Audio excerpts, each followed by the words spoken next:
Tengan ustedes buenas noches. Estamos en otro jueves de Hablando de Frente a las 7:30. Recuerden que cuando aquí no nos puedan sintonizar, estamos en las redes de YouTube de Vallarino Panamá y de Next Noticias. Hoy yo empiezo con una noticia que obviamente ha alertado al país, que de manera personal siento una profunda preocupación por la salud del señor presidente Nito Cortizo, a quien considero un amigo, considero una persona que es una buena persona y que hoy día enfrenta una enfermedad de carácter delicada. Yo quiero referirme en algunos comentarios que he escuchado de personas. Algunas yo creo que en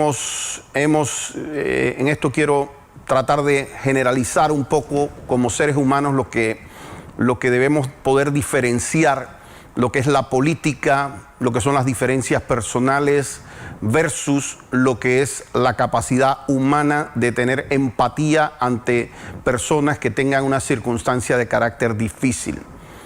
Estoy seguro, he escuchado críticas de algunas personas que se han referido incluso a que si él va a tener un servicio en el exterior o a tratar de tener una mejor oportunidad de su condición de salud en el exterior.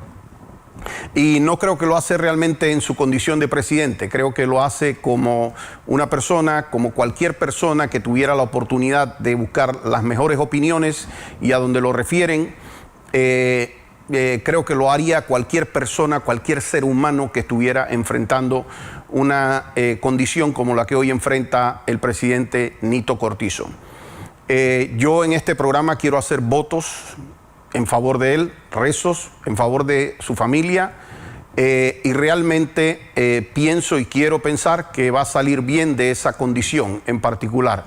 Me entiendo que la familia, y me comuniqué con ellos, también me comuniqué con el presidente, y están bajo la impresión de que se ha tomado esto a tiempo, de que hay una capacidad de reacción. Es una enfermedad de carácter difícil.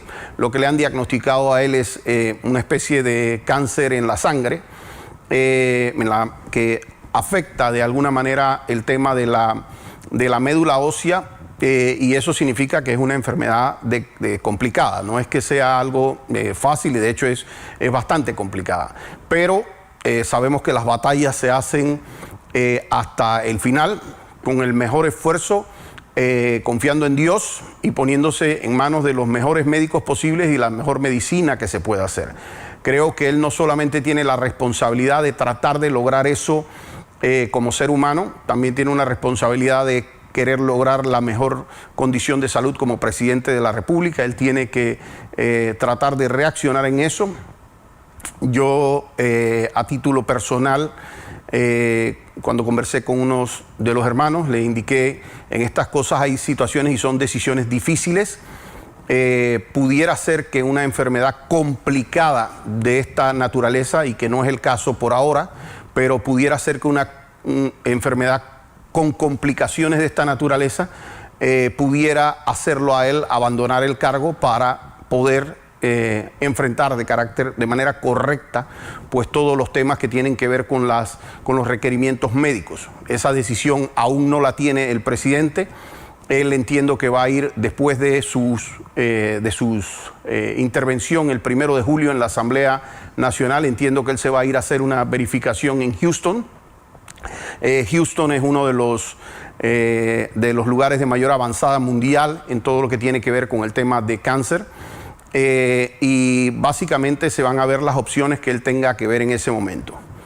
De llegar, porque también he escuchado unos comentarios y esto tiene que ver con los planes jurídicos, yo no quiero hacer ningún tipo de especulación, pero quiero hacer algunas aclaraciones sobre algunos temas jurídicos que se han vertido en relación a la posibilidad de que Gaby Carrizo, José Gabriel Carrizo, el vicepresidente, asumiera el cargo. Y esa condición puede ser que asumiera el cargo de manera temporal, o pudiera ser que asumiera el cargo en el momento que el presidente decida, si es que decide en un momento dado soltar el timón para poder afrontar la situación que tiene. Pero en cualquiera de las dos circunstancias, a quien le correspondería a asumir el mando del país sería al vicepresidente José Gabriel Carrizo. En ese caso, y como lo he visto en algunas situaciones, en efecto el vicepresidente no pudiera participar de la contienda del 2024. Él no ha anunciado formalmente que va a participar en las elecciones del 2024, pero digamos que se sobreentiende o hay muchos movimientos alrededor de su candidatura y pudiera ser una de las personas que el partido pudiera querer presentar como candidato o más bien él presentarse ante el partido y competir en unas internas para ser postulado como candidato a la presidencia por parte del PRD. De darse cualquier momento en que él asuma, porque el presidente debe ausentarse por más de 10 días o 30 si fuese con permiso de la Asamblea, pero aunque él asumiera un día en la condición de presidente, él no pudiera participar de las elecciones del 2024 porque la Constitución dice de manera puntual que cualquiera persona que haya ejercido por cualquier tiempo dentro de los 3 años anteriores a la elección como presidente de la República no puede aspirar al cargo de presidente en el 2024. Yo quiero hacer esta aseveración únicamente como un tema académico que hacemos en este programa, porque tengo no solamente la confianza, sino tengo además la esperanza y el mayor deseo de que el presidente, que repito, lo considero una buena persona y lo considero un amigo, y esto no tiene que ver nada con las decisiones que yo crea que haya podido tomar el gobierno mal o bien, que podamos coincidir o no en varios de los puntos que pueden haberse dado a lo largo de su gestión, pero yo siempre lo he considerado y lo voy a seguir considerando una buena persona y además un amigo personal. De hecho, 2 días antes yo me había comunicado con él por motivo del tema del Día del Padre y casi que le había adelantado, lo consideré prudente hacerlo, que lo más probable y de darse las condiciones, obviamente, en el sentido de que Ricardo quiera correr, lo más probable en el 2024, pues yo esté apoyando ciertamente a Ricardo Martinelli en su aspiración a la candidatura presidencial. Obviamente, Ricardo es una decisión que él ha indicado que va a tomar y que él en enero va a estar presentando lo más probable, en enero se abren los temas de postulaciones a la candidatura a la presidencia, y yo le decía, presidente, indistintamente de donde a nosotros nos agarre, era para desearle feliz Día del Padre, pero a donde nos agarre los escenarios políticos a cada quien, yo realmente siempre va a contar con mi amistad, y en efecto así es reiterado igualmente por él. Y yo creo realmente que es un momento importante para que todas las fuerzas políticas ayuden a permitirle al presidente una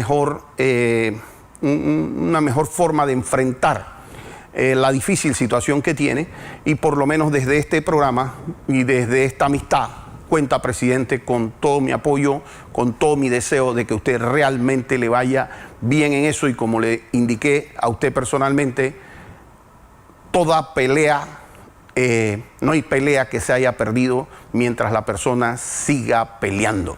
Entonces es momento realmente de hacer todas las fuerzas, presidente, y los mayores deseos míos y de toda mi familia van a ser de que usted se recupere de manera pronta y que se pueda en efecto usted reactivar, aunque usted no esté en la posición de presidente de la República, esté usted en la posición de presidente de la República, desde aquí le tenemos ese aprecio.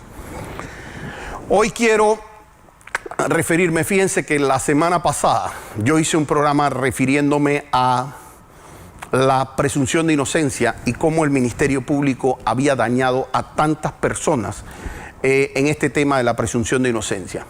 Saliendo del programa de aquí, me toca ver el programa de la decisión de la juez, que me sorprendió, tengo que decirlo, y favorablemente, que ustedes saben que yo no soy admirador de la juez Valoisa Martínez, pero aparentemente fue una decisión de ella, de dar el sobreseimiento en el caso de Mossack Fonseca. Para las personas que no entienden lo que es un sobreseimiento, significa que la juez entendió que ni siquiera había un delito. ¿Por qué vuelvo a tocar este tema? Porque tiene que ver, era como si hubiera terminado de hacer el programa y salía, me comunicaba, me daba por notificado de esta situación. Porque este caso de Mossack Fonseca, yo lo critiqué múltiples veces aquí en el programa. De hecho, hice casi un programa entero explicando por qué no entraba y no podía configurarse una figura de blanqueo de capitales únicamente porque abogados hacen sociedades anónimas. Y yo hice en ese momento una explicación, me gasté casi un programa entero. Me duele que fue hace año y medio o 2 años, es decir, estas decisiones pudieron haberse tomado hace 2 años y hace mucho más. Y yo decía, usted le vende un carro a una persona y esa persona usa el carro para matar a alguien, para atropellar a alguien. Usted no puede ser responsable por eso. Usted es una persona que vende armas incluso y le vende armas a una persona y esa persona la puede usar para cuidarse o la puede usar para irle a meter 7 tiros a una persona en la calle, y usted como vendedor del arma no es responsable. Usted vende cuchillos y usted no es responsable porque esa persona, porque usted le vendió un cuchillo para que lo usara en la cocina o lo usara en cualquier otra actividad, la persona se fue y le metió un cuchillazo a alguien. Y así mismo con machetes, con los combates, con lo que sea, hasta aviones, ¿no? Yo me imagino que a nadie se le ocurrirá que al fabricante de los aviones lo van a querer sancionar porque 20 animales hicieron algo indebido en las Torres Gemelas, etcétera, hace unos años. Con los abogados es similar cuando se hace una sociedad anónima, y más cuando esas eran sociedades viejas, es decir, no existía un deber del abogado de estar entrando en qué hacía una persona que compró una sociedad a uno 10 años antes, 15 años antes. Y en el caso de Mossack Fonseca había una situación muy particular. Quienes compraban estas sociedades eran entidades bancarias de otros países que a su vez daban este servicio internacional en bancos, incluso a nivel internacional, y quienes realizaban, en todo caso, una conducta indebida dentro de cerca de decenas de miles o cientos de miles de sociedades que tenía en su momento dado Mossack Fonseca, era un cliente, 2 o 4 o 5 o 6 de esa cantidad de personas. Entonces es como si usted quisiera sancionar al dueño de aquí de la Toyota porque han utilizado 10 carros Toyotas para robos, o han utilizado 10 carros Hyundai, y usted va a sancionar al dueño de la Hyundai porque vendió 10 carros que en su momento dado se utilizaron. En uno traficaron droga, en otro mataron a alguien, en otro robaron, en otro secuestraron, y usted le quiera meter esos delitos a la persona.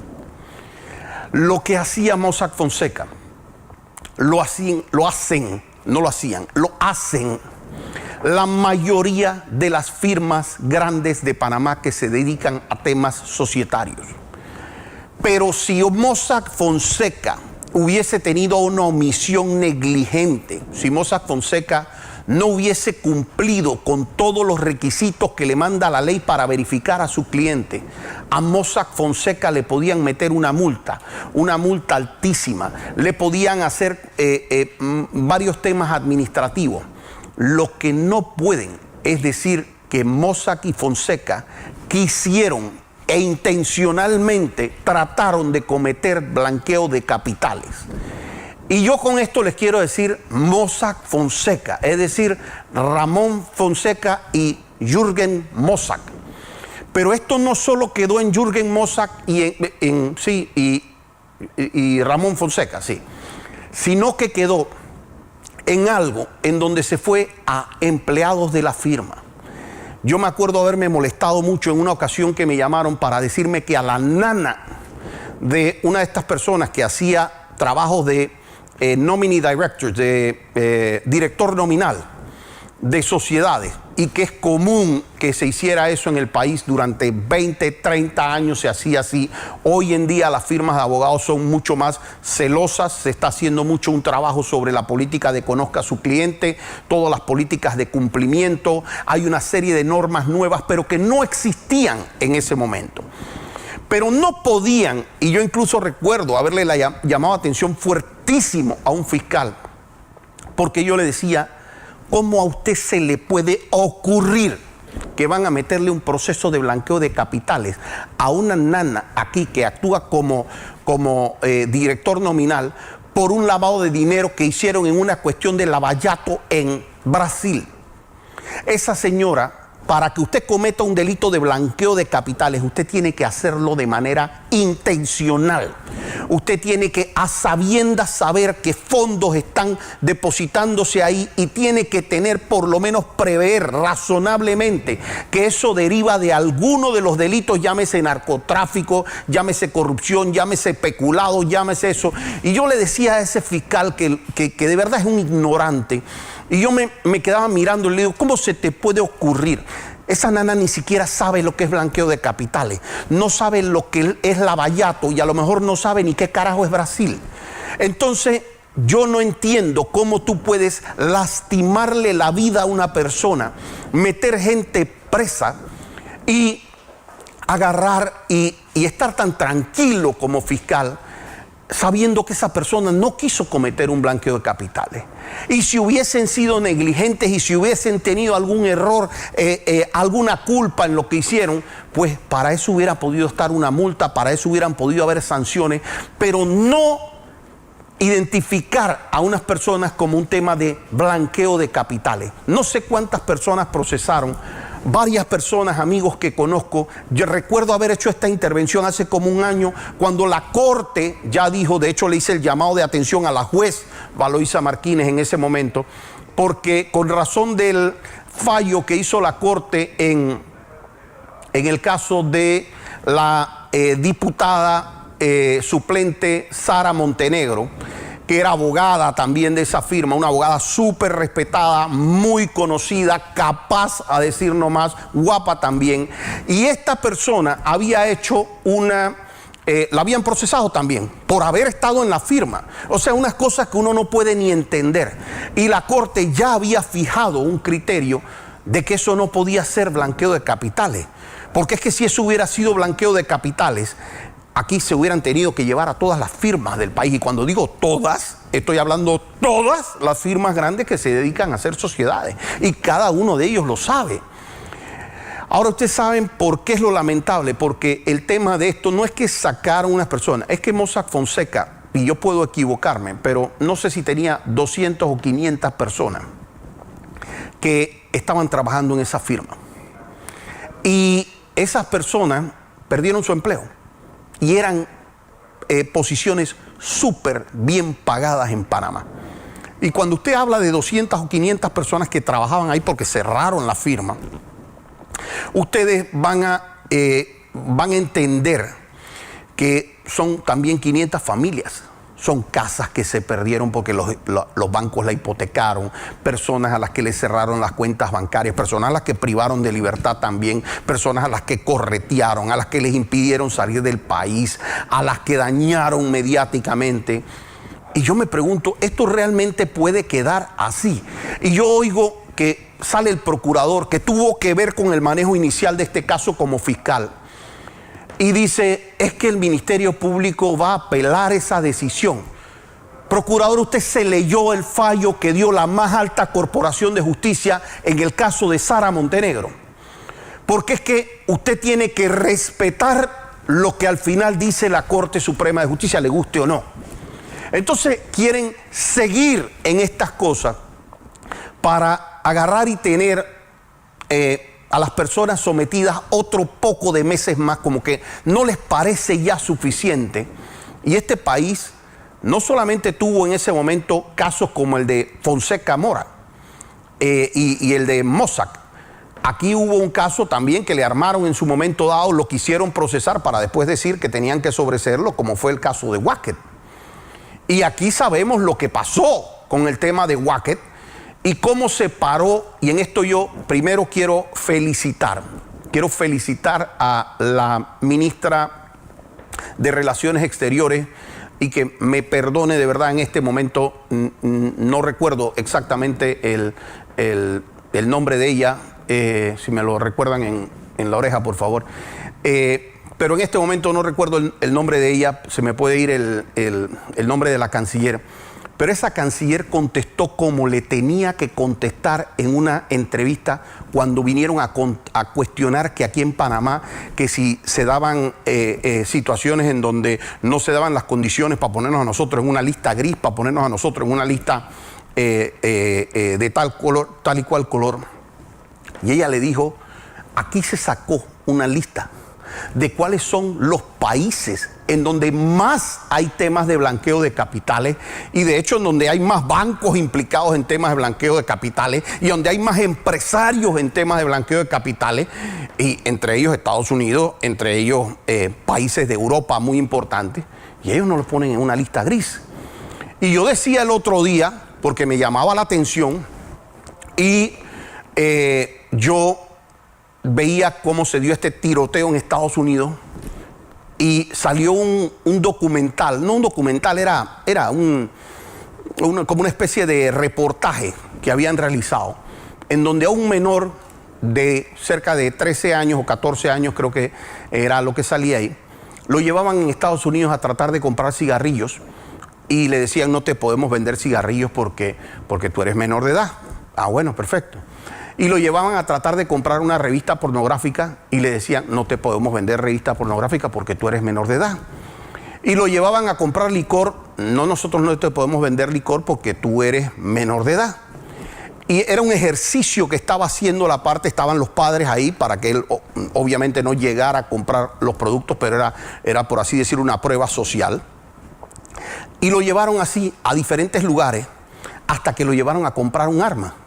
Y cuando le llegaron a comprar un arma, le dijeron, ¿cuánto es? Es tantos dólares, agarre, aquí está, y te entregamos el arma. Después de lo que había pasado en todas estas escuelas que está pasando en Estados Unidos.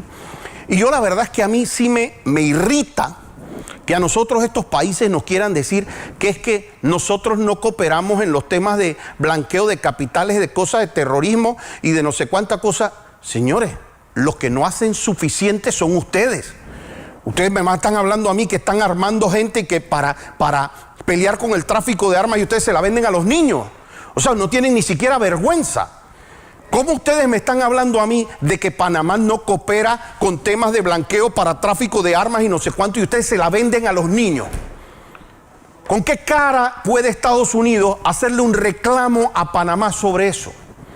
Como tampoco puede hacerle un reclamo a Panamá diciendo que es que las sociedades en Panamá son las que tienen la culpa de lo que vaya a hacer que pase con la droga. ¿Acaso que ellos hacen suficiente en Estados Unidos para parar el consumo de droga? Porque que yo sepa, la droga va de Colombia a Estados Unidos, de Colombia a Panamá, Centroamérica, etcétera, a Estados Unidos, porque allá la compran. Porque allá dicen, de acá la queremos, de acá vamos a dar tanta montón de plata para que la traigan para acá. ¿Y qué es lo que hacen ellos para pelear contra el consumo? Yo quiero saber si ellos tienen clases en las escuelas de ellos realmente fuertes, desde primer grado hasta el último, para tratar de enseñarle a sus niños a no consumir. Yo quiero saber cuál es el castigo que ellos tienen para las personas que consumen, porque esas personas que consumen también le hacen de alguna manera un pago acá, para que es el primer traficante, por así decirlo, que es el que le paga al otro traficante para que hasta acá la vengan a comprar. ¿Cuál es el control que hacen de las cuentas bancarias de esas personas en Estados Unidos, de sus microcuentas, para que no vengan acá en Panamá literalmente a estarnos jorobando, ya se me iba a salir una mala palabra, para que aquí cuando usted va a depositar entonces $500, $1,000, $2,000 en una cuenta, le vengan a estar preguntando aquí? No, señores, vayan y pregunten ustedes allá. Agarren sus sociedades en Delaware y pónganlas en orden. Y esto es igual en Europa. Entonces, aquí no hubo un presidente en el periodo pasado, ni mucho menos una canciller, ni mucho menos una política de Estado para defender a Panamá cuando salió todo esto de los Panama Papers. Y un presidente podía decir algo como, señores, ustedes tienen algo con la firma, perfecto, vamos a hacer que se haga una investigación si es que hay elementos para hacer una investigación. Pero aquí las detenciones, porque, hombre, si había una sociedad de ellos involucrada en cualquier tema, había que hacer una investigación y hasta ahí yo podía coincidir.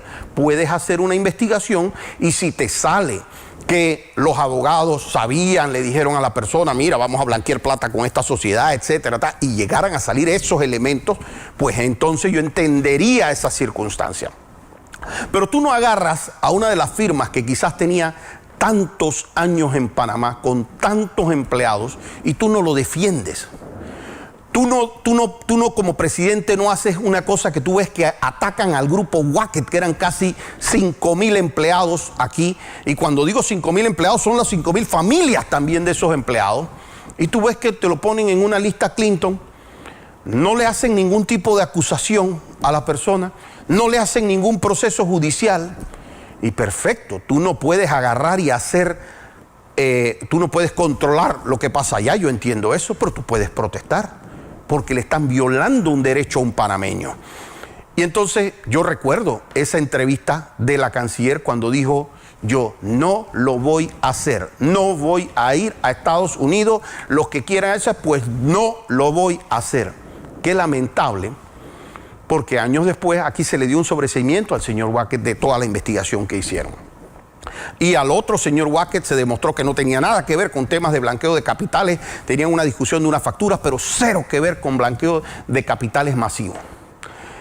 Y ahora que sale esta decisión sobre Mossack y Fonseca, y que les puedo decir, aquí lo había adelantado yo, no menos de 3 programas. Y cuando yo digo que se los adelanto, no, créanme que yo no quiero decirles a ustedes es que nosotros hacemos ninguna labor de Nostradamus, no, nosotros hacemos labor de ver lo que hay en los expedientes y les comunicamos a ustedes lo que hay en los diferentes expedientes para que por lo menos tener una opinión.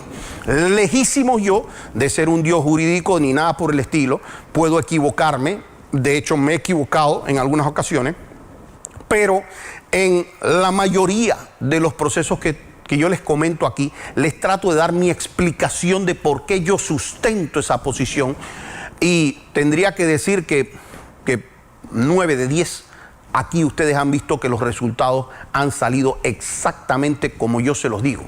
Lo lamentable es que el sistema tenga que esperar 3, 5 y 6 años para tomar esas decisiones, porque en la mitad no se hizo justicia.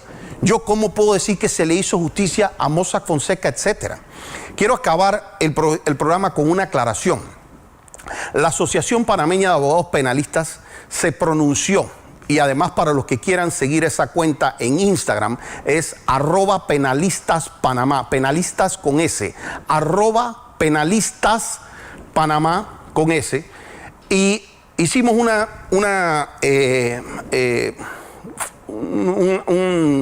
protesta porque tenemos reportes de colegas, bastantes, de que no se está dejando entrar a los centros penitenciarios, a las visitas de abogado los días de fines de semana, lo que sería inconstitucional y además ilegal, y además no tendría ningún sentido de entender que en este momento se puede hacer esto si ya hay conciertos, partidos, etcétera.